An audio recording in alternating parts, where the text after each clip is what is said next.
एक बार की बात है, एक छोटे से गांव में आरू नाम का एक बच्चा रहता था। उसका एक ही सपना था, अपने दादाजी को फिर से मुस्कुराते हुए देखना, जो पिछले कुछ महीनों से उदास रहते थे। एक शाम छत पर बैठा आरू आसमान देख रहा था कि तभी एक अजीब चमकता हुआ बादल उसके ऊपर आकर रुक गया।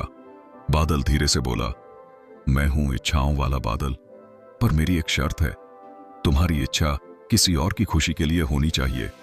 आरू चौंक गया, मगर उसने तुरंत कहा, मैं दुनिया की कोई चीज नहीं चाहता, बस दादाजी को खुश देखना चाहता हूं। बादल मुस्कुराया और बोला, सोचो आरू, तुम्हारे दादाजी क्यों उदास रहते हैं? आरू ने याद किया, दादाजी को अपनी पुरानी खोई हुई वीणा बहुत याद आती थी, जिससे वो बचपन में गाना बजाते थे। आरू ने बादल से कहा, अगर आप दादाजी की पुरानी वीणा वापस दिला दें तो शायद वो फिर मुस्कुराएं।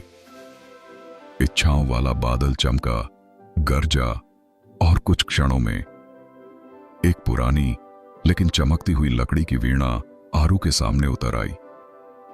अगली सुबह जब दादाजी ने वीणा देखी, उनकी आंखों में आंसू आ गए, लेकिन इस बार खुशी के।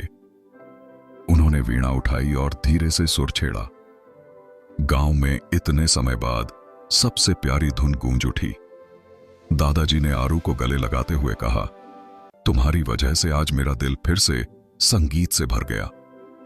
आसमान में वह इच्छा बादल वापस दिखाई दिया और धीरे से बोला, याद रखना बच्चों, सबसे बड़ी इच्छा वही है जो किसी और को खुश कर दे।